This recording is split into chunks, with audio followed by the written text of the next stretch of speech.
All right, class. We're going to start on the next drug here, glucagon. Glucagon it's got more uses than just the sugar uses, by the way, to bring up blood sugar. So we're going to talk about those real quick and go from there. Again, glucagon it could also be called glucogen. It's another common one. I've never seen it called endocrine before, but it is an endocrine. It is actually a hormonal release of something produced by our body.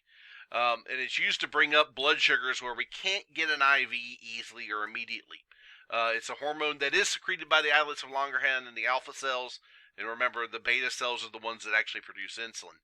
Between the two, it's what your body naturally uses to keep your blood sugar where it's supposed to be.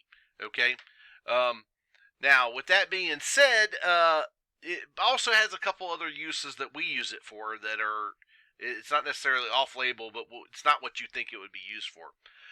Again, it converts circulating glucose into glycogen. It inhibits that, so it doesn't let the body store the sugars into fats, basically. And it actually takes sufficient glycogen stores in the liver. And the reason that it says that it only works on if they've got sufficient stores. What this does is it breaks down the fats or the glycogen back into glucose. Okay, now it's really important. So, like fat people, it works really good for those folks. The people that it don't work for are skinny people, especially when they just got done doing a lot of exertion. Let's say a marathon runner who's been running. He's now on mile 23 and he collapses, and now we can't get a vein. That's a great example of this person's probably used up all of their liver stores and all their muscle stores, and now they're not. If you give this, it's not going to be probably effective. It does increase streak the heart contraction and the rate of contractions of the heart. And it decreases the renal vascular resistance. Okay, so it reduces all of those things as far as blood system. And then it stimulates the release of catecholamines. So yes, you're going to get a natural dump of epinephrine or adrenaline from their body. Now again, it onsets usually 1 to 5 minutes of short acting, and it's good for 10 to 15 minutes. 9 to 17 is the effective range of this. So we use it again when we can't get an IV.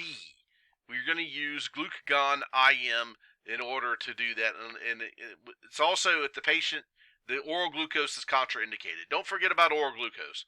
If they're able to take the oral glucose, obviously that's going to get their sugar up a lot faster than a glucagon shot, okay? So, and it's, again, really important to remember that the glucagon shot's kind of, in an indirect way, bringing the blood sugar up. And I'll tell you, by the way, that's a bad thing, because when you do give glucagon, and it does work, but we've got to remember that they've got to have enough fat stores in order for that to happen. If they don't have the glycogen stores in their muscles or their liver, you're trying to squeeze water out of a rock. It's not going to happen. Again, you can use it, by the way, on beta blocker overdoses, and a lot of people forget this. It kind of bypasses the cycle to where it kind of essentially tricks the body into thinking and bypassing the receptors. So it blocks up and lets you bypass the receptors, which is a really good thing, by the way. But but we got to use a lot of it. So 3 to 5 units, or 3 to 5 milligrams. And then again, it prevents the symptoms of the beta blocker overdose. Remember that it speeds up the heart as well as increases force of contraction. Beta blockers do the exact opposite. Decreases heart rate, decreases force of contraction. Now, it can cause some dizziness. It can either way on the blood pressure, by the way, and it can cause a little bit of tachycardia. Again, they're rare cases, but the people do have allergic reactions to it.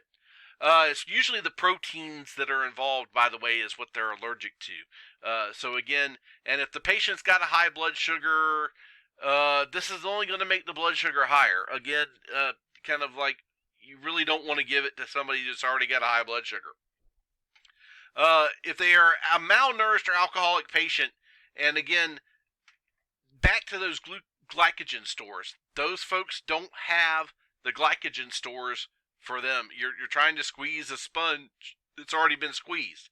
It's not going to work. It's just simply you're not going to get anything out of those those poor muscles of the liver when you try to do that.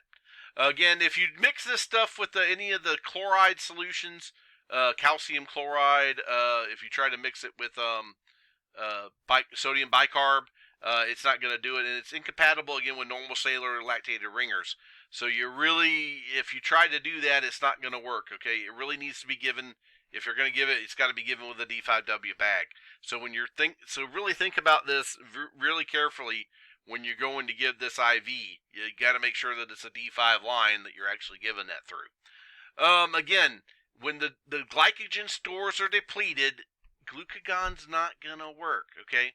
And by the way, your body kind of naturally does that to try to bring your blood sugar up. Even for a diabetic, they try to do that. Patients with phenochromocystoma or insulinoma, in other words, if they have tumors, again, the tumor kind of reacts and it dumps more insulin in. And that's where the problem is with them. And so then you're going to end up with you're squeezing the sponge too hard again.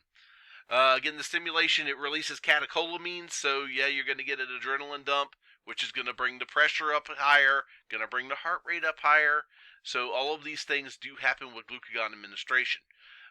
Should not be a first-line choice for hypoglycemia, okay? The only time it's you need to do it, you can't get an IV established where you can give the D50 or other dextrose product. And again, the IV glucose will be needed to administer if the patient does not respond to a second dose of glucagon. Long and the short, guys, usually the first dose is fine. Sometimes you have to hit them with 2 or 3 doses, but if they do, you have to hit them with 2 or 3 doses. You've pretty much squeezed the sponge dry already. So again, start thinking of a different way to get glucose into them. Again, we usually have a 1 milligram or 1 unit. It's going to be dissolved in a white powder. And what you're going to do is there's a solution of diluent with that. You're going to mix the diluent with the powder. You're going to swiddle it up real good. And then you're going to draw that back up and then inject that into the patient. And again, only use the diluent that they provide. Don't add your own diluent. That's probably going to inactivate the powder, and it's not going to work. All right. So for our dosing here, again, usually it's 1 unit IV and then you can give it every 20 minutes for a total of 3 doses.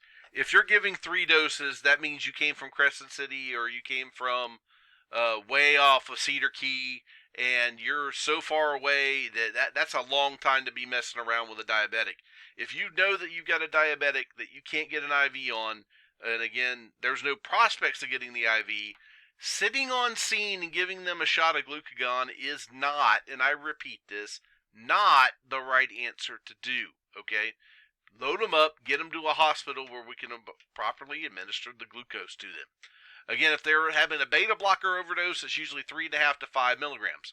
Now, I'm going to say this to y'all right now. By the way, the dose of glucagon when I first started in this business was about $30. Glucagon is now, the last time I checked, like $450. That's per 1 milligram, okay? So you're dumping $1,200, and again, most trucks only carry maybe 1 or 2 of these on the truck. So you might have to call friends in order to meet you to give them more for a beta blocker overdose, okay? It is a possibility. Pediatric patients is usually 0.25 units per kilogram IM, and we usually go up to, again, till they get the 1 unit is where we're, and again, kids don't have the glycogen stores like adults have. Therefore, it's not as effective of a drug on them. And I want to stress that point. They don't do it. They don't do too well. And again, 0.25 units per kilogram up to a max of 1 for a beta blocker overdose. This is for the kid that found grandma's propranolol and decided and thought that it was Flintstone vitamins. So again, that is a great time to give them the glucagon. But just remember, guys, the kids don't have the glycogen stores. Again, you're trying to squeeze water out of a dried out sponge. Okay. As I advance the slides once more. So again, we usually get this IM, and if we do give it IM, that's not in the shoulder. We usually do it in the butt. Okay, or the top of the thigh. That's where you want to do it. Deltoid, you need a little bit more space, even though it's only 1 milliliter. You want to give this in the biggest muscle possible. The arm is not it. Okay, and then usually a pregnancy class. Again, it usually works really well on your patients that are pregnant. And again, there's been no adverse effects on that with the laboratory testing. All right, that's it for the glucagon, guys. I'll see you on the next one.